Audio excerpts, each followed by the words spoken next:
আমি সঞ্জয় কর্মকার, সঞ্জয়ের সঙ্গে কিছুক্ষণ ইউটিউব চ্যানেলে সবাইকে জানাই স্বাগত। এখনকার প্রতিবেদন এবং যে বিষয় নিয়ে একটু আলোচনা করব কিছুক্ষণ সময়, সেটি হলো পরিবর্তনের সরকার। তবে তার আগে বলি যে আমাদের রাজ্যের মাননীয় মুখ্যমন্ত্রী দুদিনের দিল্লি সফর করেছিলেন।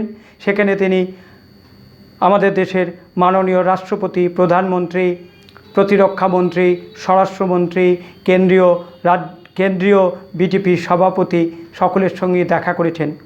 প্রধানমন্ত্রী মাননীয় মুখ্যমন্ত্রীকে আশ্বস্ত করেছেন, ভরসা দিয়েছেন যে পশ্চিমবঙ্গের উন্নতিকল্পে তিনি যথোপযুক্ত ব্যবস্থা গ্রহণ করবেন এবং আর্থিক সাহায্য করবেন। এই আশ্বাস পেয়ে তিনি যথেষ্ট আনন্দিত এবং তিনি তা বাংলার মানুষকে জানিয়েছেন, টুইট করে জানিয়েছেন। এছাড়া কেন্দ্রীয় স্বরাষ্ট্রমন্ত্রী তিনি যেভাবে হাস্যরত অবস্থায় মাননীয় শুভেন্দু অধিকারীকে গ্রহণ করেছেন, অভ্যর্থনা জানিয়েছেন, তা একটা দারুণ ব্যাপার। এবং তাদের মধ্যে যে সখ্যতা, তাদের মধ্যে যে আন্তরিকতা, এটা প্রকাশ পেয়েছে।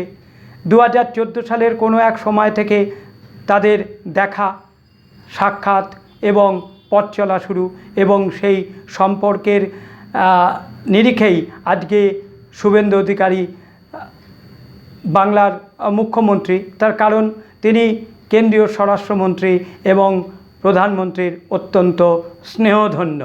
তাছাড়া শুভেন্দু অধিকারীর লড়াকু মনোভাব এবং লড়াই করার মানসিকতা বিজেপিকে যে উজ্জীবিত করেছে এবং সামনের সারিতে এনেছে, এ নিয়ে কোনো সন্দেহ নেই, দ্বিধা নেই, দ্বন্দ্ব নেই, কোনো প্রশ্ন নেই।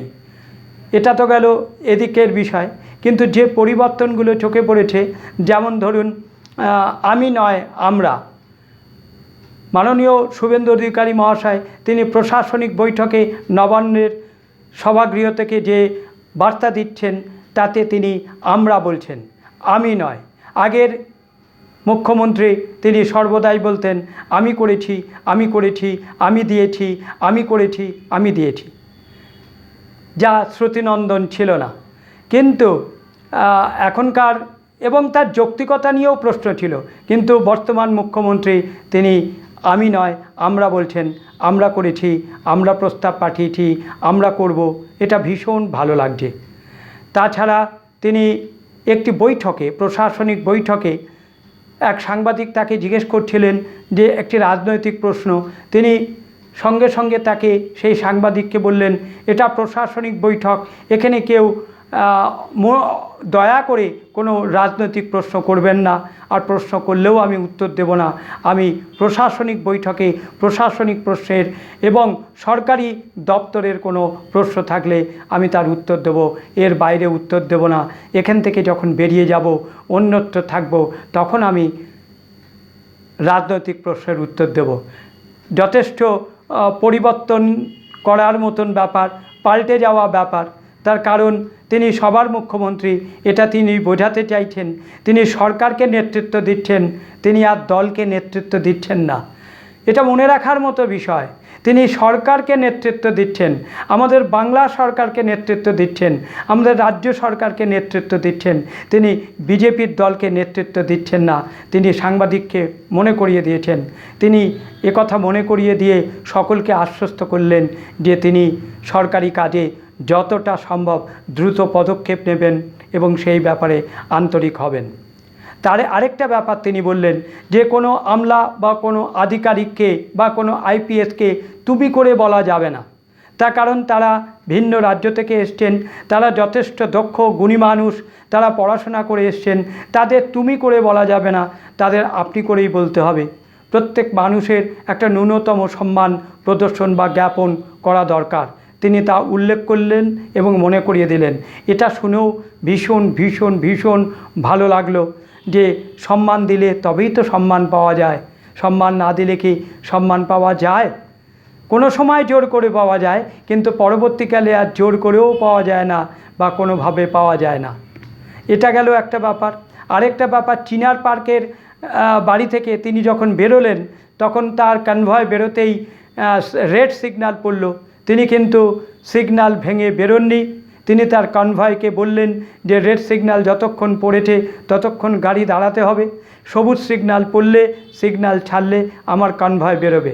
তিনি দাঁড়িয়ে থাকলেন, সিগন্যাল উঠল, সবুজ সিগন্যাল পড়ল, গাড়ি তারপর চলতে শুরু করলো এবং তার গাড়িও চলতে শুরু করলো, তার কনভয় চলতে শুরু করলো। ভীষণ ভীষণ ভালো লাগলো। নিয়ম অনুবর্তিতা মনে হয় ভীষণ প্রয়োজন, নিয়ম মানাটা মনে হয় ভীষণ প্রয়োজন।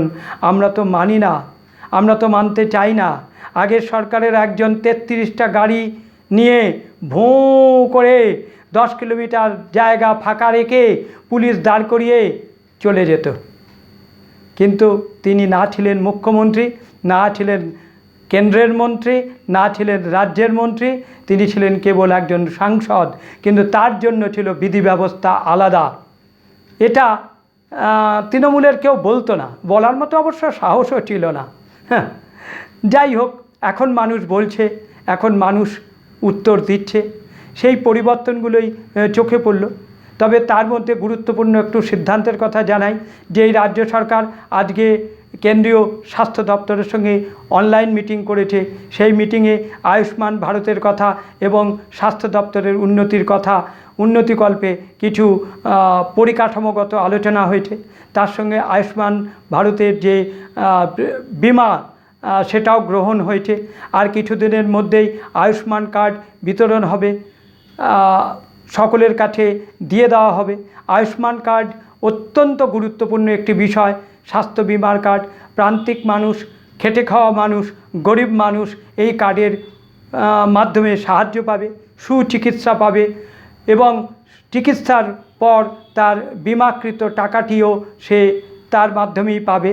অর্থাৎ এটা একটা স্বাস্থ্য বিমা যার মাধ্যমে তাকে বিনা পয়সার হয়তো তার চিকিৎসা পাওয়া যাবে।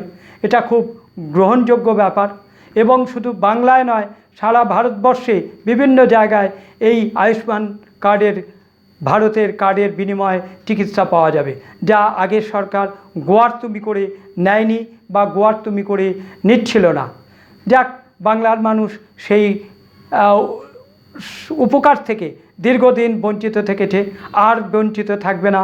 এবার ডাবল ইঞ্জিনের সরকার, এবার কেন্দ্র সরকার এবং বিজেপি সরকার, একই সরকার, মানুষ উপকার পাবে। এইভাবেই পরিবর্তন আস্তে আস্তে লক্ষ্য হচ্ছে, পরিবর্তন চলছে, পাল্টে যাচ্ছে, খুব ভালো লাগছে। দেখা যাক আগামী দিনে কি হয়। আশা করি আমাদের অনেক অনেক ভালো হবে এবং বাংলার মানুষ অনেক অনেক উপকৃত হবে। এই বলে এখনকার প্রতিবেদন শেষ করছি। সবাই ভালো থাকবেন, সুস্থ থাকবেন ও আনন্দে থাকবেন। আমার চ্যানেলটিকে লাইক করবেন এবং আপনাদের মতামত জানাবেন এবং সাবস্ক্রাইব করবেন। নমস্কার।